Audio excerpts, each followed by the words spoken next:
वैयाकरणाः विशालमहोदयाः अस्माकं संस्थायाः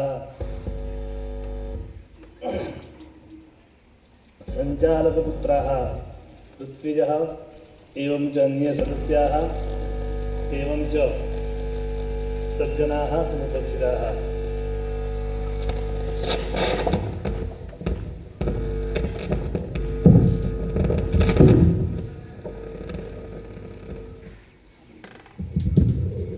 ઘણા સમયથી યજુર્વેદ પારાયણનો એક સંકલ્પ પ્રાચ્ય ઋષિકુમારો દ્વારા થઈ રહ્યો હતો, પણ ભગવાન ગણેશજીનું કંઈક ને કંઈક વિઘ્નના કારણે એ સંપન્ન નહોતો થતો અને સુંદર એવો યોગ બન્યો અને 2 દિવસનું શુક્લ યજુર્વેદ સંહિતા પારાયણ ગઈકાલે આરંભ થયું અને આજે એની પૂર્તિ થઈ.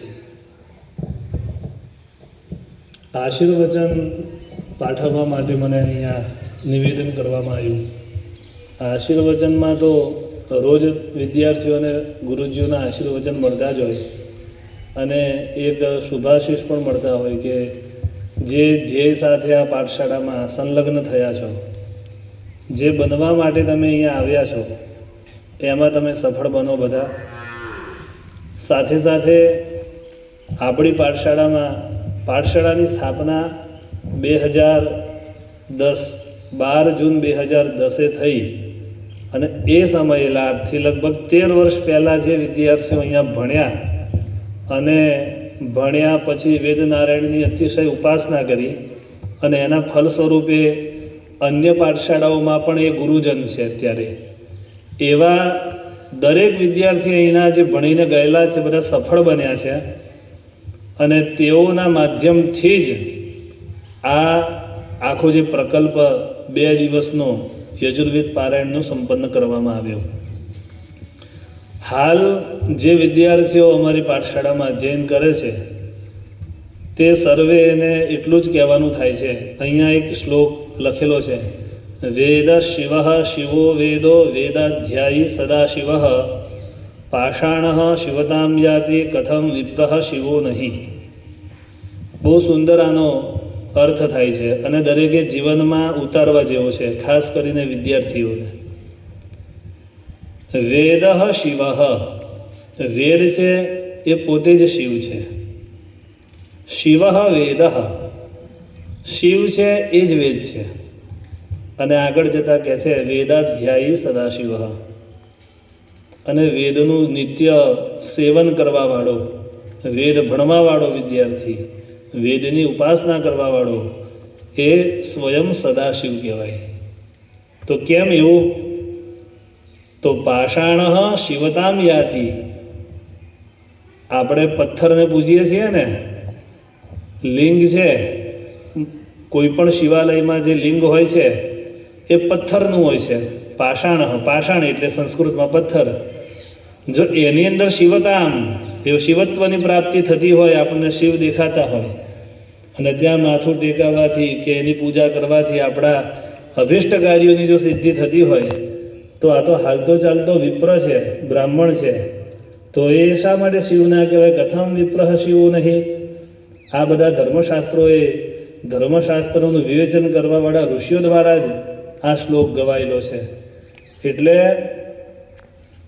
વેદ શાસ્ત્રની અંદર એટલી બધી શક્તિ રહેલી છે કે વેદાધ્યયન કર્યા પછી એના જીવનની અંદર કોઈ પણ પ્રકારના કષ્ટ આવતા જ નથી.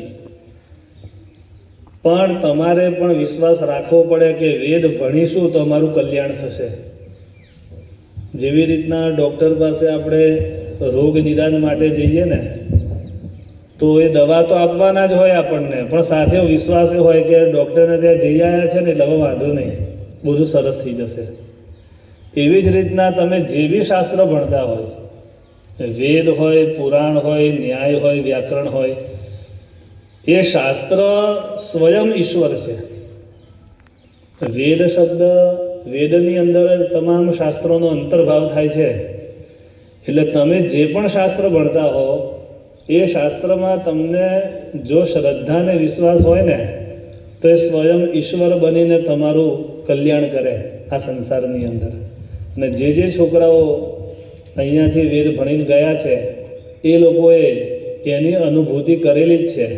અને હું અત્યારે પણ સ્વયં પણ એની અનુભૂતિ કરું છું કે વેદ ભણવાથી જીવનની અંદર કેટલું કલ્યાણ સુખમય આવે છે. જ્યારે તમે વેદાધ્યયન કરતા હો એ સમયે અનેક પ્રકારના કષ્ટો આવે.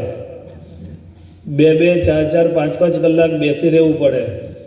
મમ્મી પપ્પા સાથે રવિવારે વાત થાય કે પ્રસંગ આવે છે કે કોઈ પણ વસ્તુ આવે છે તો એનો ત્યાગ કરવો પડે, રજા ના મળે. એ ત્યાગ કરેલી વસ્તુ છે ને એ તમને 5 વર્ષ પછી દેખાય. જેવી રીતના કોઈ પણ પ્રકારનું પ્રીમિયમ ભરીએ ને તો એજન્ટ સમજાવે કે તમારે ખાલી 8 જ વર્ષ સુધી ભરવાનું, 15 વર્ષ સુધી જ ભરવાનું, પછી 20મા વર્ષે તો તમને આટલા રૂપિયા મળશે. તમારો છોકરો ત્યારે 25 વર્ષનો થઈ ગયો હોય, એનું લગ્ન આવે, કેવું બધું સમજાવે તો આપણને વિશ્વાસ આવી જાય કે વાત સાચી.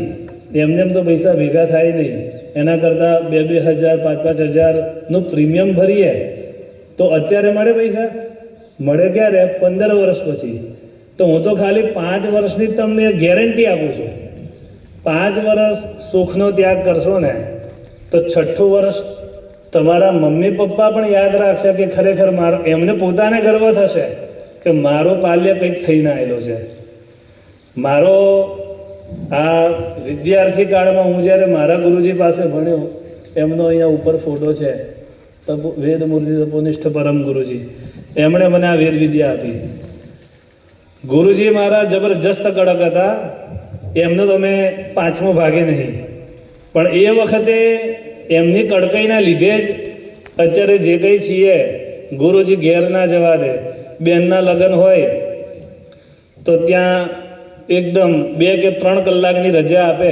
એ સમયે તો મોબાઈલ એનું કોઈ ચલણ હતું નહીં. નોકિયાના પેલા સાદા ફોન હજુ માર્કેટમાં જ આવેલા, જેની પાસે બહુ પૈસા હોય ને એ લે મોબાઈલ. એમ તો ગુરુજી એટલી કડકાઈ રાખતા.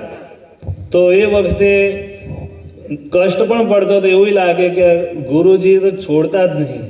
સવારે ઉઠીને કે સંધ્યા કરો, બપોરે સંધ્યા કરો, રાતના 10-10 વાગ્યા સુધી ભણાવે.